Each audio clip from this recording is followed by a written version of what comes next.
dans cette région-là, alors votre entreprise en fait face à ce défi-là, mais aussi à l'interne, on a un problème de main-d'œuvre. De plus, les brevets sont inexistants sur les produits qui sont développés, donc ceci peut constituer un risque énorme pour vous, étant donné que si vous développez de bons produits, il serait important de les faire breveter pour garder vos propriétés intellectuelles à l'intérieur de votre entreprise. Au niveau de l'analyse externe, donc, on a plusieurs opportunités. On sait qu'actuellement, le marché est en constante croissance depuis les 5 dernières années. De plus, il y a des possibilités d'expansion des produits de Alimer à l'international, soit aux États-Unis et en Asie, ce qui peut représenter quelque chose de une belle opportunité pour l'entreprise Alimer. Par contre, au niveau des menaces, on a un développement, le développement du marché des produits verts est en fait quelque chose qui pourrait faire en sorte que votre entreprise pourrait se sentir menacée. Parce qu'on le sait aujourd'hui, les gens sont orientés vers des produits sans OGM, des produits plus, on va dire, plus santé. Alors à ce moment-là, si l'entreprise ne se met pas à jour avec le développement de ce type de produit-là, ça pourrait représenter une menace et ne pas rester à l'affût du marché. De plus, l'aquaculture et la réduction des quotas risquent de créer des problèmes d'approvisionnement. C'est une nouvelle loi qui a été instaurée, puis c'est ça qui pourrait causer, au fond, les problèmes au niveau de l'approvisionnement. Il y a aussi des barrières à l'entrée, soit, exemple, des normes d'hygiène, quand on pense au fait que la possibilité que l'entreprise puisse faire de l'expansion aux États-Unis, ben à ce moment-là, ça peut représenter une menace pour pouvoir se développer dans plusieurs pays si elle n'a pas les normes d'hygiène à l'international. De plus, on a, comme je le disais un peu plus tôt, une faiblesse de l'économie dans la région dans laquelle est-ce que Alimer, œuvre. Et puis, on a une concurrence très forte. Étant donné qu'on n'a pas fait breveter, il est facile d'imiter nos produits, donc la concurrence peut venir facilement nous dépasser. Je cède maintenant la parole à Byron, qui va vous faire un tour de l'analyse des risques. Merci Valérie. Alors maintenant, nous avons cerné 6 risques que nous avons, qui étaient un peu plus importants à nos yeux. Alors, premièrement, l'étude de marché est absente. Donc, Alimer, oui, ils ont vu l'opportunité d'exporter à l'international. Cependant, il n'y a aucune étude de marché qui a été faite. Donc, est-ce qu'il y a vraiment une demande pour ce produit? Donc, avant même d'investir, il faudrait regarder ce problème. Ensuite, lorsqu'on regarde l'outil de gestion à l'interne de l'entreprise, il n'y a aucun outil de gestion. L'entreprise n'utilise pas des états financiers prévisionnels. Ils n'utilisent pas le budget de caisse, les calculs de prix de revient, ils n'en font pas. Ils émettent leur prix de vente en fait en fonction de leurs compétiteurs. Alors, c'est des problèmes de gestion à l'interne qui causent beaucoup de risques, puis qu'il faudrait améliorer avant même d'investir dans l'entreprise. En troisième lieu, lorsqu'on regarde le problème de main-d'œuvre, l'entreprise a des difficultés à trouver des employés pour la relève. Quand on regarde les compétiteurs, ils semblent avoir des employés qui sont prêts à prendre la relève. Cependant, à Alimer, ils ont des difficultés dans ce secteur-là. Lorsqu'on regarde les employés en place présentement, on s'aperçoit que les employés sont âgés, ils sont prêts pour la retraite. Donc, il y a un problème à ce niveau-là. Lorsqu'on regarde les clients d'Alimer maintenant, en quatrième lieu, les clients, 70% des ventes d'Alimer proviennent de 3 clients. Donc, on s'aperçoit ici, OK, oui, c'est bien, on a 3 clients, c'est le fun, ils représentent 70% de nos ventes. Cependant, si un client décide du jour au lendemain, on s'en va faire affaire avec un compétiteur, ça a un impact direct sur vos ventes, ça a un impact direct sur la rentabilité de l'entreprise, donc un risque très, très élevé. En cinquième lieu, nous avons les fournisseurs. Donc, les fournisseurs, présentement, oui, on a un bon réseau de contacts. Alimer a un super réseau de contacts. Cependant, s'il y a une croissance dans la demande du produit, les fournisseurs en place présentement, ils ne semblent pas avoir les matières premières pour fournir à notre demande. Alors, un autre risque pour l'entreprise, pour l'investissement, excusez-moi. Et finalement, la promotion. L'entreprise fonctionne encore avec le bouche à oreille. Ils n'ont pas de plan marketing. Donc, c'est un point. On l'a mis en 6e lieu, en dernier lieu, parce que oui, c'est un risque. Cependant, les 5 avant sont beaucoup plus importants présentement que la promotion. Mais il faudrait mettre en place un plan marketing pour améliorer les ventes de l'entreprise et il pourrait vous donner une meilleure rentabilité sur votre investissement futur si ça donne. Maintenant, on a fini avec le qualitatif, on va passer un peu avec les chiffres. Donc, si on regarde un peu les ratios de l'entreprise comparativement à celui du marché, donc le fonds de roulement, on s'aperçoit, OK, oui, c'est beau, en 2012, 1,33, on est supérieur au marché. Donc, oui, c'est beau, on a une meilleure rentabilité, on est en mesure de faire face à nos passifs à court terme. Cependant, lorsqu'on regarde en 2011, il y a une légère diminution de 2011 à 2012. Il faudrait tenir compte à cette diminution. Par la suite, le ratio d'endettement. Le ratio d'endettement, comme on peut voir, il est faible. Cependant, il est supérieur au marché, donc l'entreprise est en bonne situation. La marge bénéficiaire brute, encore là, lorsqu'on le calcule sur les 3 dernières années, il est constant, 20 %, c'est bien. Cependant, lorsqu'on regarde le marché, oui, en 2012, il était à 19 %, mais auparavant, il était inférieur à 19 %. Ils sont en train d'augmenter leur marge bénéficiaire brute. Cependant, Alimaire, eux, ils restent constants. Donc, il y aurait peut-être une petite amélioration à faire ici à ce niveau. Lorsqu'on regarde le bénéfice net, c'est super, l'entreprise est rentable. Elle est même 5 fois plus rentable que le marché. Donc, c'est excellent. Le return on equity, donc le retour sur les investissements des actionnaires, on s'aperçoit que le retour est 2 fois plus supérieur que celui du marché. C'est parfait, l'entreprise a une super bonne rentabilité. Maintenant, lorsqu'on regarde un peu la survie de l'entreprise à court terme, est-ce que l'entreprise, c'est beau, on a regardé les ratios et tout ça, cependant, la survie de l'entreprise à court terme, est-ce que l'entreprise est capable de faire face à des changements non contrôlés? Donc, lorsqu'on regarde les liquidités de l'entreprise à court terme, on a fait un calcul bien simple. On a pris les coûts des marchandises vendues, puis on a fait un calcul mensuel. Donc, pour les 3 prochains mois, l'entreprise aurait besoin de 600 000 $ en liquidité immédiate, donc pour l'exploitation de l'entreprise, acheter les matières premières, ainsi de suite. Cependant, l'entreprise n'a que 10 000 $ en encaisse.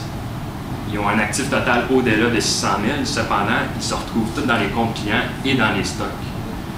Donc, il y a un problème au niveau des comptes clients. Les recouvrements des comptes clients, si on en regarde, le roulement est à 7,31 fois. C'est un chiffre pas trop élevé.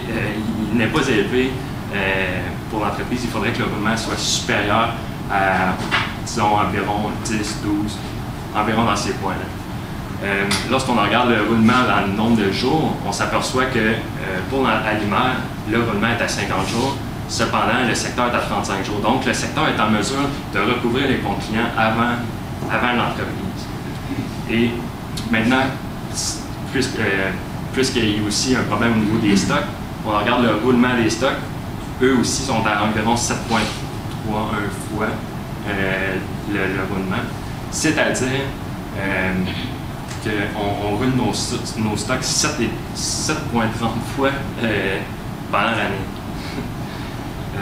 Lorsqu'on regarde le nombre de jours, donc combien de jours que nos stocks restent en inventaire, c'est à 58 jours. Donc, quasiment 2 mois en inventaire, les stocks avant qu'ils soient vendus à nos clients. Et le secteur est à 29. On est le double du secteur. Enfin, il faudrait trouver un moyen pour liquider ces stocks, recueillir ces liquidités-là pour faire face justement à des événements à court terme. Ce qu'on peut noter aussi, c'est le recouvrement des comptes clients est à 50 jours. Cependant, on paye nos fournisseurs à 25 jours. Donc, il y a un problème ici au niveau des flux monétaires. Les entrées de fonds arrivent après 50 jours. Cependant, on paye nos fournisseurs en 25 jours. Donc, les flux monétaires ils sortent plus rapidement que qu'est-ce qu'on recueille de nos clients. Puis maintenant, la capacité de l'entreprise de faire face à une dette. Donc, est-ce que l'entreprise est en mesure de payer sa dette? Lorsqu'on prend le bénéfice net pour 2012, qui est à environ 132 000 $, on ajoute l'amortissement qui n'est pas un sortie de fonds. Donc, ça nous donne vraiment les flux monétaires de l'entreprise pour 2012. On le divise par la dette à long terme. Ça nous donne un ratio de 0,73 fois. Donc, les institutions financières, lorsqu'ils regardent un projet d'investissement, donc d'emprunt, peu importe, ils aiment ça voir un ratio de 1,25. Si le ratio est inférieur à 1,25, c'est un projet risqué. Donc, dans cette situation, il s'agit d'un projet risqué. L'entreprise ne génère pas suffisamment de flux monétaires pour faire face à leur dette. Maintenant, après avoir fait toute l'analyse, on va passer maintenant à des conditions de financement et aussi aux méthodes proposées pour votre projet d'investissement. Merci. Donc, merci Byron. Chers investisseurs, après avoir analysé l'entreprise Alimer au niveau qualitatif et au niveau quantitatif sur les chiffres, on remarque que c'est très risqué. On voit que certains bons ratios, certains d'autres ne sont pas aussi bons qu'ils le paraissent. Donc, quand on a vu à l'arrière des ratios, on remarque que la santé financière de l'entreprise n'est pas si bonne que ça. Oui, elle est rentable, mais l'investissement est très risqué. Nous pensons que ce n'est pas une bonne décision d'investir dans ce projet-là. C'est un marché qui est incertain aussi. Donc, étant donné qu'il n'y a pas d'étude de marché qui a été faite, on se demande si c'est une bonne idée d'aller de l'avant avec l'investissement, avec cet investissement-là. On sait aussi qu'à l'intérieur de l'entreprise, il manque un contrôle à l'interne. Donc, Mme Bougreau fait ça de façon improvisée un peu. Donc, ça serait important de prendre ça en considération. Donc, les conditions d'investissement. Si jamais vous voulez investir quand même, si vous trouvez que c'est intéressant d'investir dans ce projet quand même, nous vous recommandons premièrement de faire un audit diligent. Qu'est-ce que c'est un audit diligent? C'est de vérifier la juste valeur marchande des actifs en premier lieu au sein de l'entreprise. Donc, confirmer la juste valeur des actifs au sein de l'entreprise. Aussi, vérifier l'exhaustivité des passifs éventuels si jamais il y a lieu dans l'entreprise. Donc, savoir, ça, c'est un risque qu'il faut contrôler dès le début.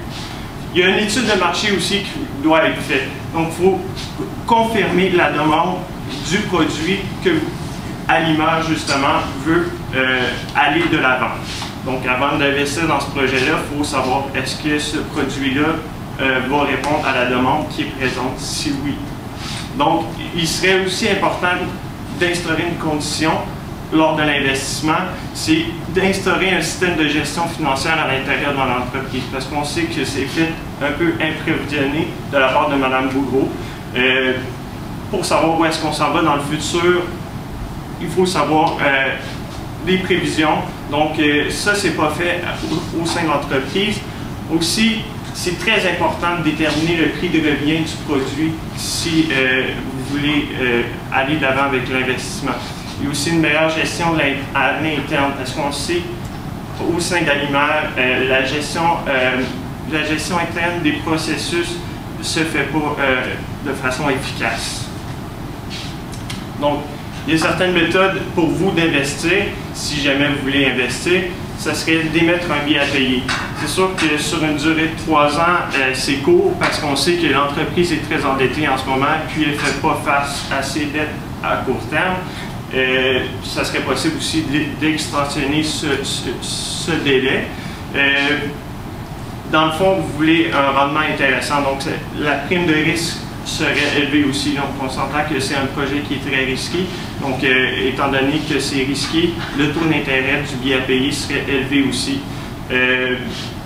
Puis aussi, une deuxième façon, ce serait d'émettre des actions privilégiées de la part d'Alimer. Donc, cette façon-là, ce serait d'exiger un dividende mensuel qui serait assez élevé aussi parce qu'on sait que c'est un projet qui est risqué. Puis, ça serait rachetable au gré du détenteur. Donc, à ce moment-là, vous, investisseurs, vous pourriez racheter. En fait, Alimer pourrait racheter ses actions pour ensuite procéder à de nouveaux investissements. Donc, nous sommes prêts à une période de questions.